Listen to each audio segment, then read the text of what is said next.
What's going on, Know-It-All fans and Know-It-All world? It's your boy, Big G. I'm coming forward you tonight with another one of them so-called quote-unquote Big G burners that I got to bring to the public. But before I even get into the Big G burners, man, we thank you guys for subscribing to the Know-It-All podcast. So we can continue to bring you content. If you like and subscribe our YouTube channel, our Facebook channel, our LinkedIn, and all the other different aspects we have to talk to you about bringing the Know-It-Alls content, we surely appreciate it. Now, let's get down to business. I come before you today because one of the hot topics and hot buttons right now is the reformation of college football. As most of us think and believe, it's going to become the SEC versus the Big Ten, and it's going to be powerhouse conferences playing against each other. And that's going to be a completely different change and or format what we're used to seeing as traditional college football people that love the sport. But with change comes new stuff. But before you can change, you always got to revisit the past. So today in my Big G burner, I'm going to talk to you about my belief of the top 10 all-time greatest college football teams. Coming in at number 10, the 2008 Florida Gators. I got a friend out there, Sean Rivers. I'm giving you a little shout, man, because I couldn't complete a list without a Florida Gators team. But the 2008 team solely deserved it. They had multiple professional football players on the team, including one Tim Tebow that the world fell in love with as far as a college football player and athlete, and still is known to everybody. He even tried to be a two-way player, two-way sport guy playing baseball. The number 9 team is the 2013 Florida State Seminoles. Oh, man, Jameis Winston and the gang was loaded that year. They literally changed the aspect in the game of football, which the next year we got our first college football playoff. But a little known note about that team, they had 21 players go in the first 2 rounds of the draft. So they got to make the top 10 of the list. My number 18, and a lot of y'all might be shocked about this, USC Trojan boys. You know, people always talks about how Matt Leinart, Reggie Bush, Lindale White, and the famed defense of the 2004 Trojans just ran through.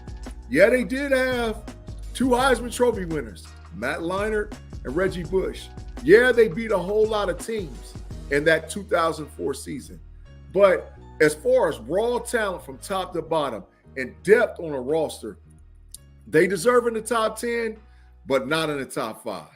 That leads me to my next team, which is a team that beat them the very next year, the 2005 Texas Longhorns. What more can I say about Vinsanity? The world went crazy when Vince Young led the Texas Longhorns on the drive the year prior against the Michigan Wolverines in a classic Rose Bowl game. But he topped it off the very next year by going to Columbus, Ohio, and beating the number 3 ranked team, Ohio State Buckeyes, that had a future Heisman Trophy winner on Troy Smith at the helm of quarterback. But he carried that all the way through to the Rose Bowl, where he faced that 2004 supposedly undefeated, unwilling to lose U.S. Trojan teams. And when I'm telling you Vinsanity carried the load and carried the bus to get the victory, Vinsanity did his thing, people. So you got to rank Vince up there amongst the greatest teams. My next team is the 1995 Nebraska Cornhuskers. That team, for a 3-year run, which a lot of folks don't know, they won 40 college football games in a 3.5-year run with multiple national championships. I could go down a list of great players that was on that team, but 2 in particular stick out to me. And one guy that never got an opportunity to play in the NFL, his name was Tommy Frazier, the first multiple quarterbacks. So all you guys that out there that love the Jalen Hurts and the Mike Vicks and the mobile running quarterbacks that had an arm and a cannon, man, you can't even start the list without talking about Tommy Frazier, because he was that guy, the first one of those guys that in playing in today's NFL, he would kill it. The other guy was Grant Winstrom, that played defensive end for the Nebraska Cornhuskers, one of the all-time great defensive players that won multiple Super Bowls in the NFL. So the Nebraska Cornhusker team, you deserve to make the top 5. The next team is the 2017 Alabama Crimson Tide. Man, the roster was unbelievable. Depth on top of depth, on top of depth, on top of depth, on top of depth. When you got your third string running back as Najee Harris, I mean, come on, man, who's now tearing the NFL up. You got to be one of those teams. And not to mention, they had Jalen Hurts and Tua Tagovailoa outside of Devin Smith, Jaron Judy, Henry Ruggs. The list goes on and on and on for that Alabama Crimson Tide team. So I got to rank them up there because they were killing the game. Team one in front of them, the Clemson Tigers of 2018. Now, what could you say about Trevor Lawrence and the bunch? They handled their business, and they were one of the first new dynasties to be built in the college football era. Because prior to the college football playoff in 2014, Clemson was building their way to become one of those awesome programs. And they had players like Deshaun Watson, Sammy Watkins, different guys on the team that was building it up. But ultimately, they broke through in 2018 with that great Trevor Lawrence team with Travis Etienne playing running back, T. Higgins at wide receiver, and multiple other guys that went to the NFL, including their starting four defensive line. So you got to give props to the Clemson Tigers. The next team, who's my number 3 team, and this is going to be controversial, the 2019 LSU Tigers. Go Tigers. They was the squad. Look at the offense alone. Clyde Edwards-Helaire, Joe Burrow, Jarvis, not Jarvis Landry, Lord have mercy, I forgot the guy's name. Jamar Chase, and all the other bunch that played wide receiver. That offense was the highest scoring offense in the history of college football. Do you realize that those guys averaged 47.5 points per game?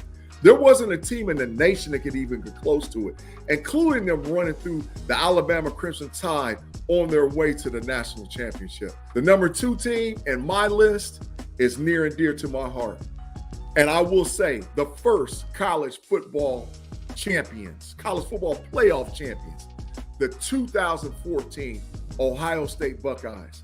Man, when you run down the roster and just look at the depth, when you're talking about Curtis Samuel was third team on there, Terry McLaurin was basically a scout player on that team. Devin Smith was starting wide receiver.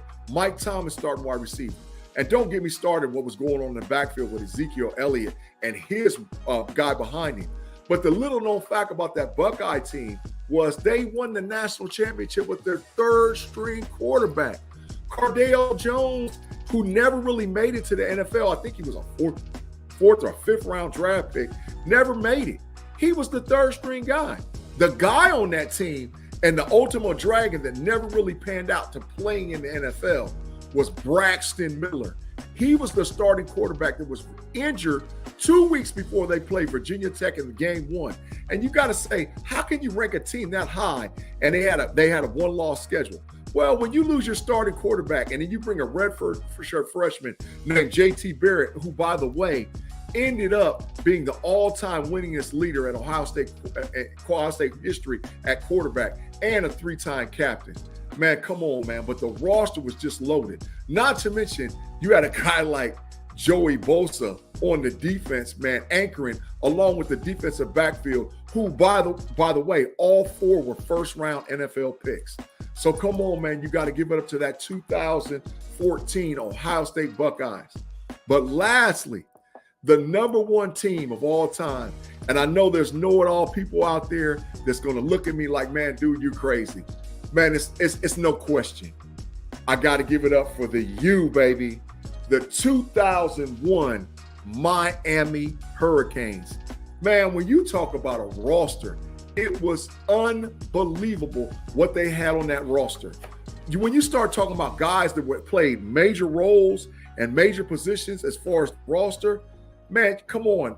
They had on the starting lineup Frank Gore, Clinton Porras, Jeremy Shockey, Andre Johnson, Brian McKinney, William Joseph, DJ Williams, Jonathan Vilma, Mike Rump, Ed Reed, and Philip Buchanan. But let's talk about the bench. Carlos Joseph, Vince Casey, Kellen Winslow Jr., Roscoe Parrish, Andre Roll, Vince Wolford, and the late, great Sean Taylor. Those guys never played a down for the Miami Hurricanes, or they came in at scrub time or bench time. So you can just imagine how much depth was there. And that's, to me, why the 2001 Miami Hurricanes are the #1 team all time in college football. Hey, well, thanks for coming in and tuning into a Big G moment. This is Big G signing off. Once again, if you like and subscribe our channel, we can continue to bring you more and more and more content. For the Know It All crew, I'll holla at you. Peace.